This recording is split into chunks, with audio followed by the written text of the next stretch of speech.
हेमकुंड यात्रा का शुभारंभ। ये है विष्णु प्रयाग। यहाँ से अलकनंदा के तट के साथ साथ चलते हुए गोविंद घाट पहुँचते हैं। ये अति आकर्षक और भव्य स्थान है। गोविंद घाट के समीप अलकनंदा के तट पर बने इस गुरुद्वारे से हेमकुंड साहिब के लिए यात्रा प्रारंभ होती है। यात्रा से पूर्व इस गुरुद्वारे में गुरुवाणी का आनंद लिया जाता है।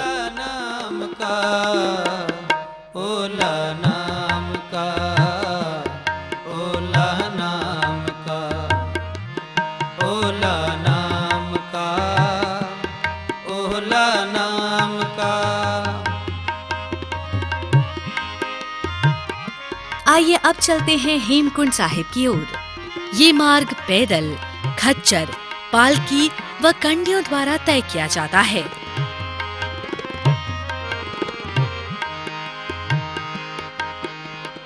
प्राकृतिक सौंदर्य का आनंद लेते हुए ऊंचे नीचे पहाड़ी रास्ते पर ये रोमांचकारी यात्रा आपके मन में नया उत्साह पैदा करती है।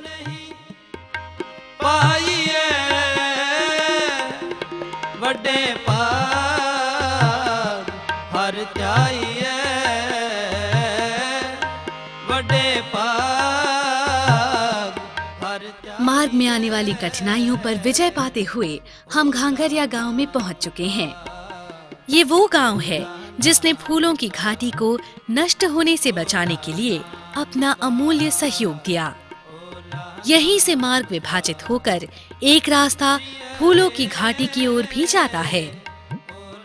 इस मार्ग में दुर्लभ पुष्प ब्रह्म कमल भी पाया जाता है। कहा जाता है कि ये पुष्प भगवान विष्णु को अति प्रिय है। कमल सदैव कीचड़ में खिलता है, परंतु प्रकृति के सुंदर वरदान को आप समुद्र तल से हजारों फीट की ऊंचाई पर भी देख सकते हैं।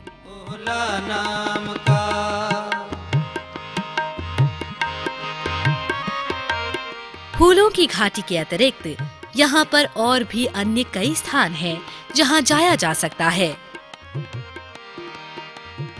गुरु का नाम जपते जाओ, चढ़ाइयाँ चढ़ते जाओ। इस प्रकार के संदेश आपको मार्ग में आगे बढ़ने के लिए प्रेरित करते हैं।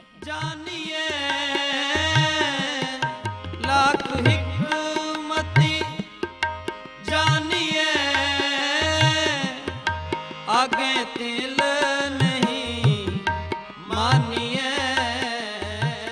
गुरुद्वारा श्री हेमकुंड साहिब।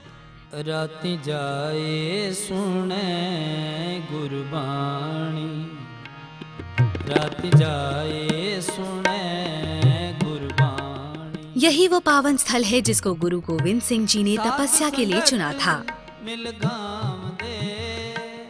इस पावन कुंड के बर्फीले जल में स्नान करने के बाद गुरुद्वारे में अरदास की जाती है।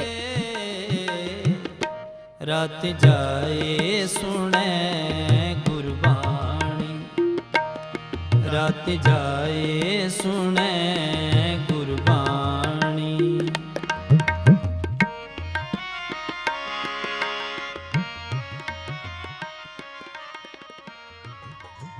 हेमकुंड गुरुद्वारे के समीप है श्री लोकपाल लक्ष्मण जी का प्राचीन मंदिर। सीताराम सीताराम सीताराम कहिए, जाहि विधि राखे राम ताहि विधि। माना जाता है कि भगवान राम और रावण के साथ युद्ध में जब लक्ष्मण जी मेघनाद के तीरों से घायल हो गए थे, तब यहीं पर आकर उन्होंने तपस्या की थी। सीताराम सीताराम